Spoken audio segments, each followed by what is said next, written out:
Hello दोस्तों, कैसे हैं आप लोग। मेरा नाम दीपक है और ये हमारा चैनल है साई एकेडमी फॉर सक्सेस।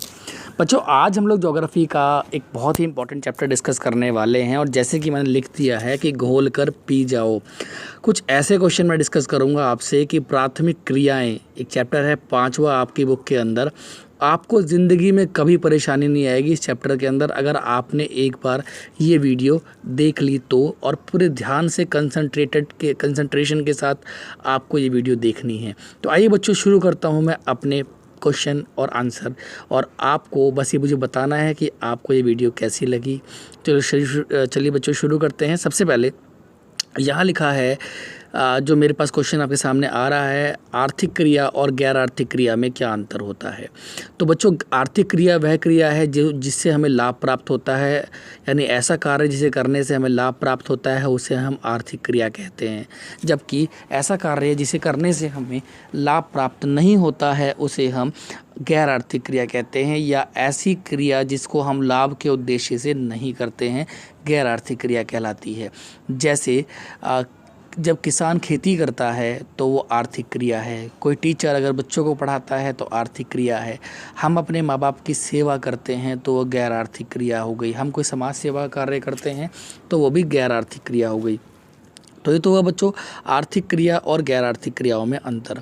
फिर आर्थिक क्रियाओं को हम मुख्यतः 3 भागों में बांटते हैं, but as you are student of 12th class तो आर्थिक क्रिया को आप 4 भागों में पढ़ेंगे। प्राथमिक क्रिया, द्वितीयक क्रिया, तृतीयक क्रिया और चतुर्थ क्रिया। चतुर्थ क्रिया आप सभी के लिए नई है तो मैं आपको ये बाद में बताऊंगा। पहले हम बात कर लेते हैं प्राथमिक क्रिया किसे कहते हैं, द्वितीयक क्रिया किसे कहते हैं और तृतीयक क्रिया किसे कहते हैं। प्राथमिक क्रिया वह क्रिया होती है जिसके अंतर्गत प्रकृति से मिलने वाले जितनी भी वस्तुएं हैं उनका एज इट इज़ यानी उसी रूप में प्रयोग कर लिया जाता है जिस रूप में वो हमें प्राप्त होती हैं। जैसे अगर हमने गेहूँ उगाया तो हम गेहूँ को उपयोग कर लेंगे तो ये हमारा प्राथमिक क्रिया होगी। परंतु द्वितीयक क्रिया वह क्रिया होती है जिसके अंतर्गत प्रकृति से मिलने वाली वस्तुओं को अधिक उपयोग किए जाने हेतु परिवर्तित किया जाता है। जैसे गन्ने से चीनी बनाना एक द्वितीयक क्रिया का एग्जाम्पल है, उदाहरण है। तीसरा है बच्चों तृतीयक क्रिया। कौन सी होती है? तृतीयक क्रिया वह क्रिया होती है जिसमें मुख्यतः हम सेवाओं को शामिल करते हैं, यानी सेवाओं को हम लोग तृतीयक क्रिया में शामिल करेंगे।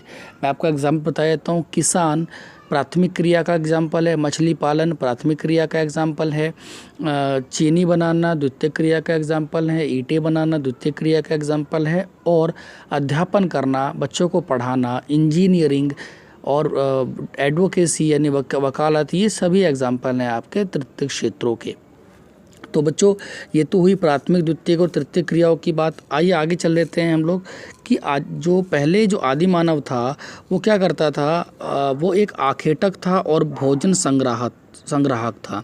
आदि मानव के पास क्योंकि खुद का घर भी नहीं था और आधुनिक हथियार भी नहीं थे, इसीलिए वो क्या करता था, आसपास के जंगलों से ही चीज़ों को इकट्ठा किया करता था। आदि मानव या तो मांसाहारी था या शाकाहारी था। हम ये नहीं कह सकते कि वो पूर्णतः मांसाहारी था या पूर्णतः शाकाहारी था। वो था जिसको कहते हैं मोकाटेरियन, यानी जिस प्रकार का भोजन उसको समय मिल जाता था वो उसी प्रकार का भोजन कर लिया करता था। परंतु धीरे धीरे समय बदला और समय बदलने के साथ साथ व्यक्ति आवासों में आ गया और उसने खेती करना भी शुरू कर दिया। अब उसको अपनी मूलभूत आवश्यकताओं में रोटी, कपड़ा, मकान, शिक्षा और स्वास्थ्य को शामिल करना पड़ा। तो यहाँ पर हम बात कर लेते हैं सबसे पहले भोजन संग्रह की। आज भी विश्व के 2 भागों में भोजन संग्रह किया जाता है। पहला उच्च अक्षांश के क्षेत्र, इनमें उत्तरी कनाडा, उत्तरी यूरेशिया और चिली शामिल हैं, जबकि निम्न अक्षांश के जो क्षेत्र हैं उनमें भी भोजन को अभी एकत्रित किया जाता है। जैसे अमेजन बेसिन, उष्णकटिबंधीय अफ्रीका, ऑस्ट्रेलिया और दक्षिण पूर्वी एशिया के आंतरिक प्रदेश, इनमें अभी भी लोग भोजन को संग्रह करके ही अपना गुजारा करते हैं। लेकिन आज का जो समय है उसमें भोजन संग्रह साथ में व्यापारीकरण में भी आ गया है। कुछ लोग पत्तियों, छाल, औषधीय पौधों को इकट्ठा करके बाज़ार में बेचने का कार्य भी करते हैं। ठीक है, क्योंकि पौधों के बहुत सारे ऐसे प्रयोग हैं जो शायद आप नहीं जानते होंगे। मैं आपको बता दूं कि पौधों का प्रयोग छाल का उपयोग कुनीन चमड़ा तैयार करना एवं कॉर्क के लिए, पत्तियों का उपयोग पेय पदार्थों, दवाइयों एवं कांतिवर्धक वस्तुओं बनाने के लिए, रेशे को कपड़ा बनाने के लिए, दृढ़ फल को भोजन एवं तेल के लिए एवं पेड़ के तने का उपयोग रबड़, बलाटा, गोंद व रोल बनाने के लिए किया जाता है। तो ये सारी चीज़ें, ये शायद आपको ना पता हो कि इतने सारे प्रयोग जो हैं वो पेड़ पौधों के होते हैं। च्युइंगम, जिसको चूसने के बाद शेष भाग को आप फेंक देते हैं, क्या आपको पता है किससे बना है? बच्चों ये बना है जेपाटा वृक्ष के दूध से। जोपाटा एक वृक्ष है, उसके दूध से बना होता है बाकी का वो हिस्सा जो आप चूस कर फेंक देते हैं बच्चों। ठीक है बच्चों, तो इस तरीके से पहले जो है मानव जो है वो चीज़ों को संग्रहित करा करता था, लेकिन धीरे धीरे जब मानव का विकास हुआ तो उसने पशु पालना शुरू कर दिया। ठीक है, क्या आपको पता है सबसे पहले मानव ने कौन से पशु को पाला था? जी आंसर है गाय और उसके बाद कुत्ता।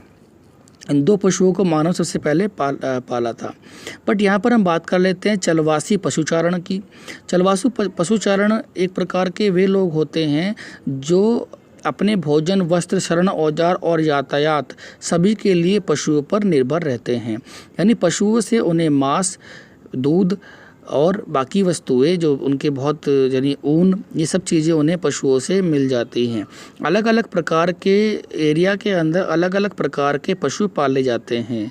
जैसे उष्णकटिबंधीय अफ्रीका में गाय बैल प्रमुख पशु है, जबकि सहारा और एशिया के मरुस्थलों में भेड़, बकरी और ऊँट पाले जाते हैं।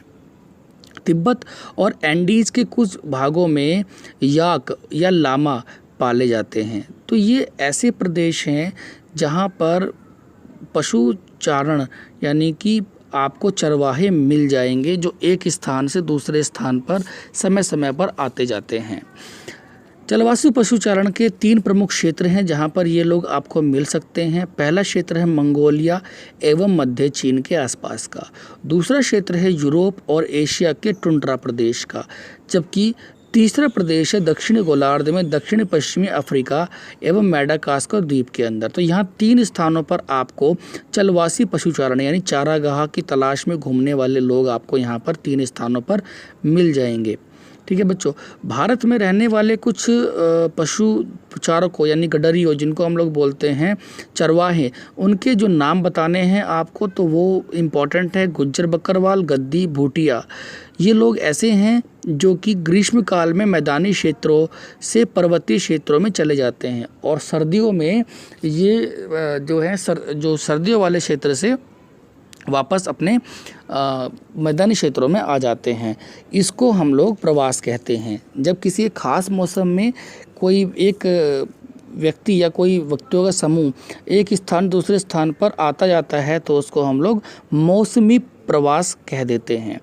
तो अब देखते हैं बच्चों धीरे धीरे क्या है, चलवासी पशुचारकों की संख्या अब धीरे धीरे घटती जा रही है। इसके कई कारण हैं, जैसे पहले राजनीतिक सीमाओं का अधिरोपण।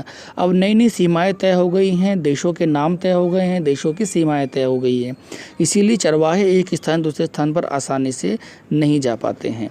दूसरा, कई देशों द्वारा नई बस्तियों की योजना बनाना। कई देश जो हैं वो नई नई बस्तियों की योजना बनाते हैं तो ऐसे एरिया को काट कर वहाँ पर घर बना दिए जाते हैं। तो इसलिए भी ये जो चीज़ें हैं ये प्रॉब्लम में आ रही है प्रजातियाँ। तो ये था बच्चों आज का वीडियो। अगली वीडियो के लिए आप इंतज़ार कीजिएगा।